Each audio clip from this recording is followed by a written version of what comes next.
Bentornati sul canale, dalla Fara e da Fuz. Oggi torniamo a parlare di tombe longobarde e di come queste ci raccontino la quotidianità della popolazione longobarda.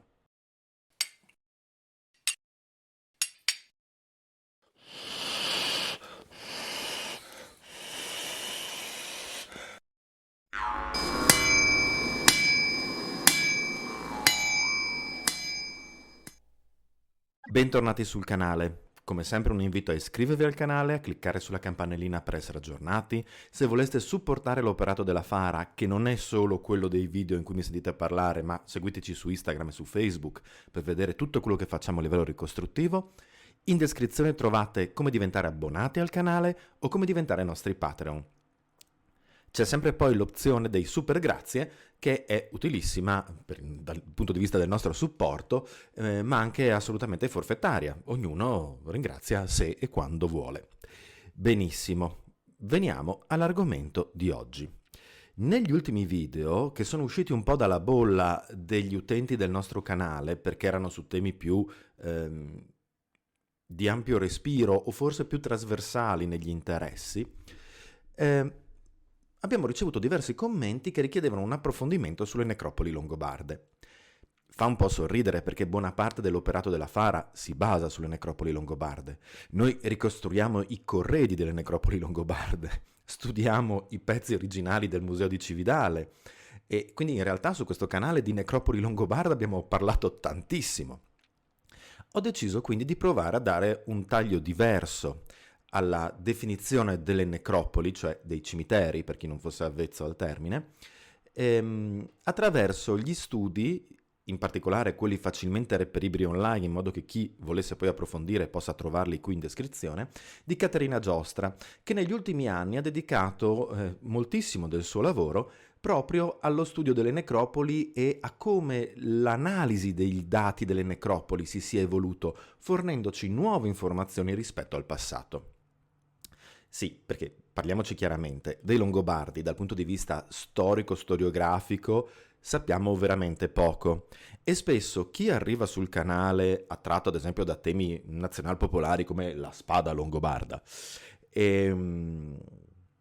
arriva con una abitudine a raffrontarsi proprio alle definizioni di Longobardi che derivano dalla vecchia storiografia che si basava spesso sui pochi documenti scritti, cioè in particolare quelli ecclesiastici che definivano nefandissimi i Longobardi, e non sto scherzando, abbiamo un commento che definisce nefandissimi i Longobardi nel 2024 su questo canale.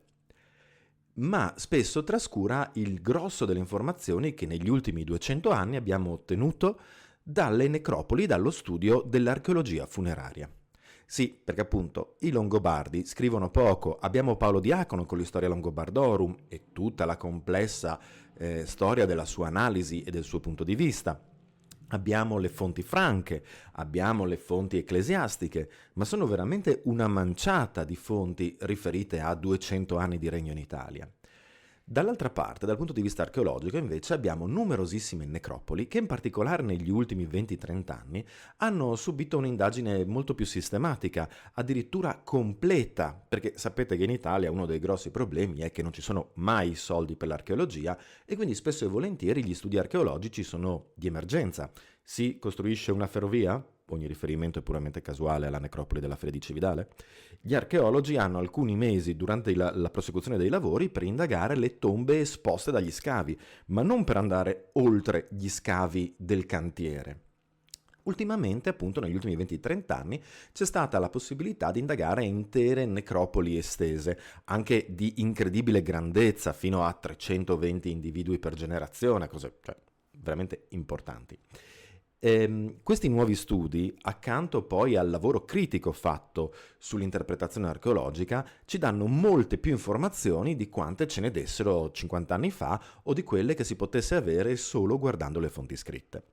Il mondo archeologico ha subito negli anni diverse interpretazioni perché archeologhe e archeologi, come storiche e storici, sono esseri umani e come tali figli del loro tempo. Abbiamo già discusso moltissimo su questo canale di come ad esempio l'attribuzione etnica di un determinato bene trovato in una tomba possa essere utilizzato con fini strettamente scientifici nel tentare di identificare ad esempio l'espansione areale di una popolazione, oppure con scopi politici come veniva fatto fra la fine dell'Ottocento e la prima metà del Novecento nell'ottica del nazionalismo rampante di quegli anni. La reazione a questo nazionalismo rampante è stata ad esempio negare completamente valore all'attribuzione di appartenenza degli inumati in base ai loro beni. Cioè si diceva è impossibile riconoscere un longobardo o una longobarda dai gioielli perché tanto l'identità è un concetto fluido e al funerale si poteva voler mostrare una nuova identità all'interno della comunità che non corrispondeva a quella reale, cioè si voleva fare bella figura e sembrare qualcosa di più, qualcosa di diverso e non avere quindi un reale ancoraggio con quella che era l'identità in vita. Ora, al di là del fatto che gli studi più recenti sul DNA hanno smentito questa completa fluidità delle identità altomedievali, resta comunque il fatto che il funerale si fa per la comunità e quindi se noi seppelliamo qualcuno e lo facciamo sembrare, usando un francesismo, più figo, la gente che guarda il funerale se ne accorge. E quindi che valore ha tutto questo, considerando che parliamo di nuclei molto piccoli? Nessun valore. Di conseguenza negli ultimi anni invece l'attribuzione, l'identificazione dell'appartenenza ad alcune culture attraverso i beni contenuti nelle tombe è stata fortemente rivalutata e gli studiosi al momento più aggiornati sono quelli che uniscono insieme il dato storico e storiografico all'interpretazione del dato archeologico. La cosa interessante che trapela da queste nuove indagini archeologiche è che accanto alla tradizionale stratigrafia verticale, cioè lo strumento di base dell'archeologia, indagare tenendo conto dei livelli che si attraversano nello scavo, della loro attribuzione cronologica e quindi di quanto viene prima e di quanto viene dopo, per le grandi necropoli si può finalmente tentare un approccio anche orizzontale. Nel senso che di fronte a grandi necropoli in uso per 2 o 3 generazioni, che è la media delle grandi necropoli, perché poi a un certo punto i costumi cambiano, ecco che possiamo vedere come la necropoli si espanda e questa espansione ci dà delle informazioni su quella che era la costruzione sociale del nucleo abitativo a cui il cimitero faceva riferimento. Sì, perché dobbiamo sempre tenere conto che... Ambulanza.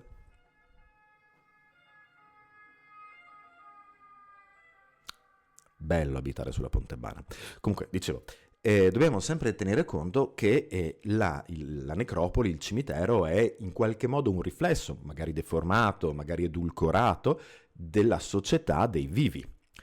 In questo caso, le necropoli di lunga durata ci permettono di vedere come, in linea di principio, anche se ci sono delle variazioni, il fatto che siano posizionate in linee ordinate non indicano una crescita casuale del cimitero. Mi spiego meglio. Se noi andiamo a visitare la tomba della nonna e quella della bisnonna e quella della zia e non siamo una famiglia particolarmente abbiente per lungo tempo in quel contesto abitativo, difficilmente avremo una tomba di famiglia. E potrebbe capitare che la bisnonna trovi la sua collocazione in un'area vecchia del cimitero e invece la sfortunata zia in una tomba in una zona molto nuova perché tutto il resto intanto è stato saturato. In un contesto sociale come il nostro, in cui i nuclei familiari si sono progressivamente ridotti per numero e per importanza sociale, e quindi invece è l'individuo che viene inumato più che il nucleo familiare. L'espansione delle necropoli longobarde lascia intendere invece che venisse progettato sin dall'inizio il mantenimento di un nucleo familiare, nel senso che le necropoli che interrompono prima il loro operato, quindi che non arrivano a procedere fino a saturare lo spazio, lasciano molti spazi vuoti, come se fosse stato previsto l'inizio da un lato, dall'altro, in un altro angolo, di sepolture che poi avrebbero dovuto di generazione in generazione ampliarsi, ma rimanendo coerenti con l'adesione al nucleo familiare originario. In pratica si seppellisce supponendo che tutti i membri della famiglia allargata delle generazioni successive verranno a venire sepolti nelle immediate vicinanze del nucleo fondatore. Questo indica appunto una tendenza a un'identità familiare estesa molto forte, che non è sempre presente. Possono esserci contesti in cui invece l'identità sembra essere più attribuita all'appartenenza, ad esempio, all'abitato e non tanto al nucleo familiare, e conseguentemente questi mini nuclei familiari perdono di importanza nella suddivisione delle tombe.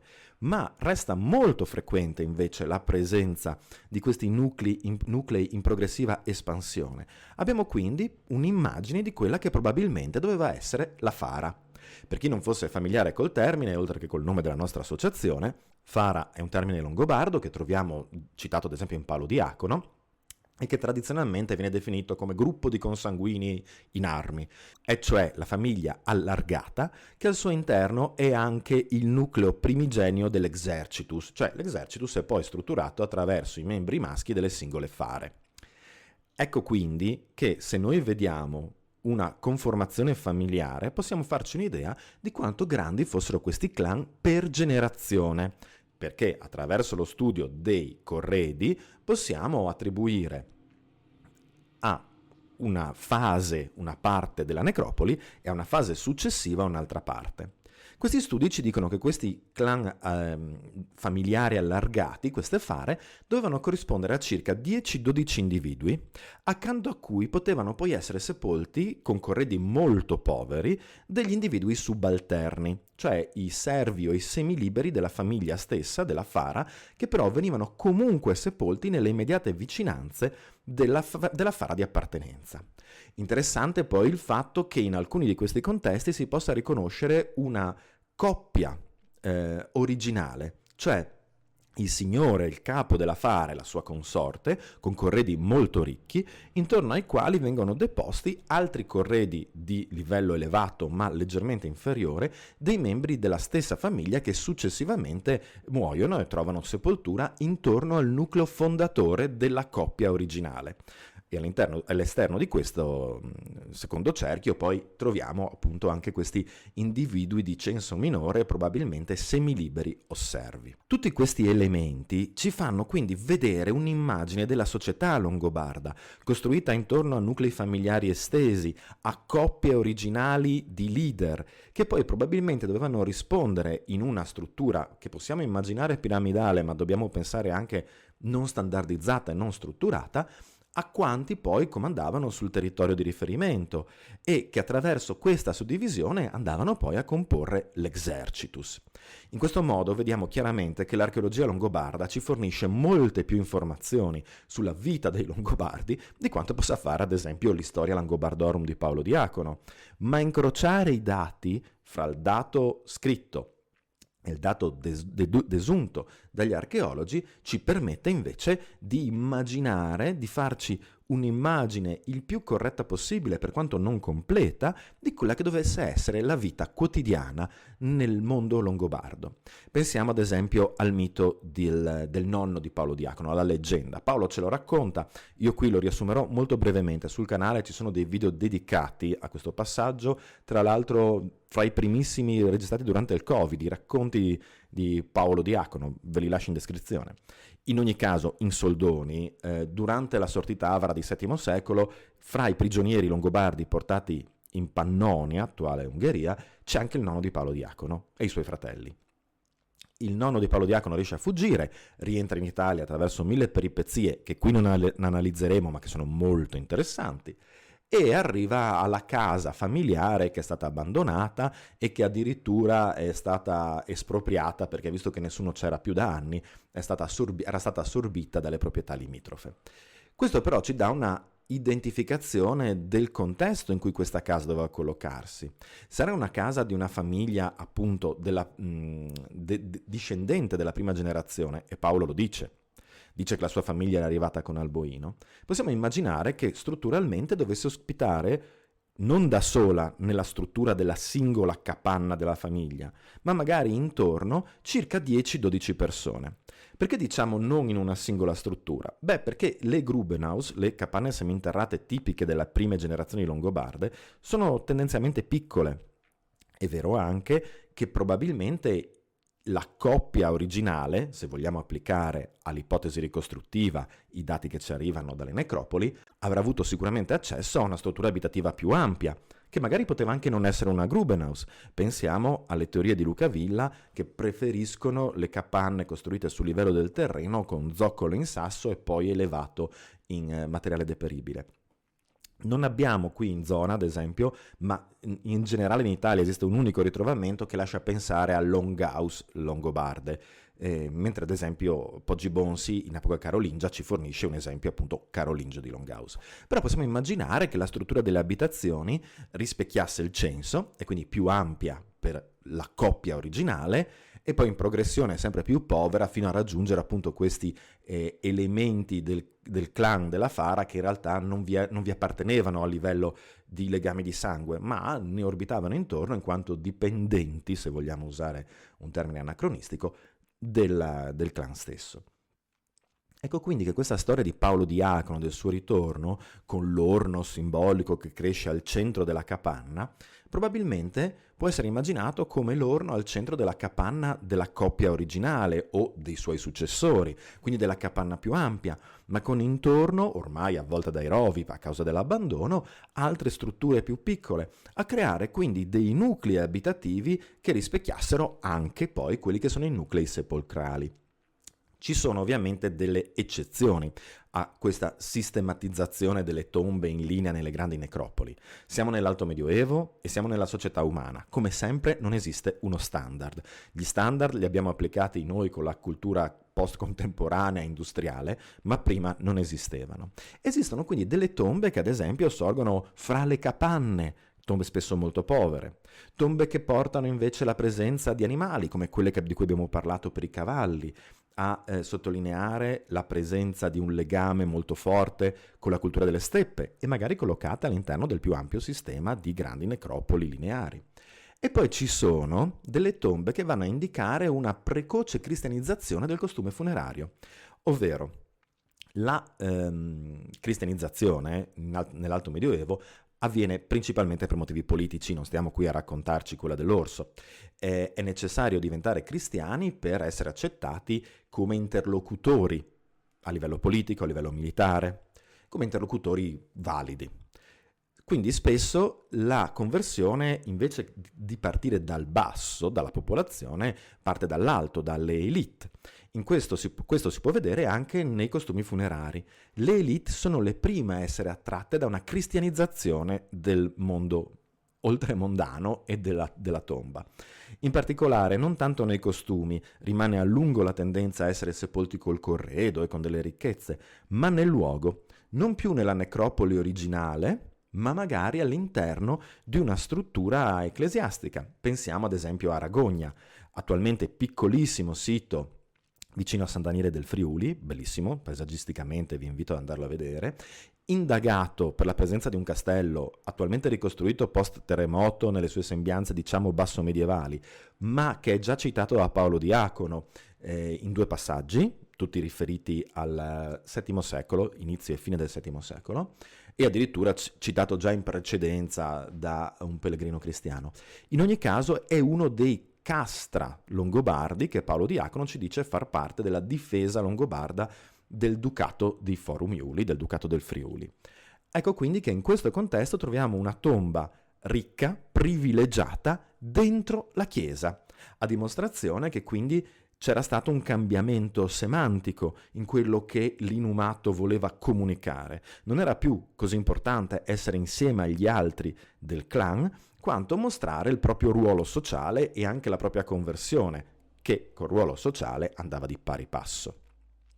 Un'altra tipologia che Caterina Giostra sottolinea nei suoi studi è quella in cui invece la cristianizzazione avvenga sopra la necropoli, cioè in presenza di una necropoli a linee precedente viene a costruirsi un nuovo luogo di culto funerario, però, quindi una chiesetta, una cappella cimiteriale, che va a sovrapporsi a quella che era la zona di influenza della Fara, probabilmente, di origine di chi commissiona questo nuovo edificio. Vedete quindi come l'archeologia funeraria ci fornisca infinite informazioni sul modo di vivere dei Longobardi.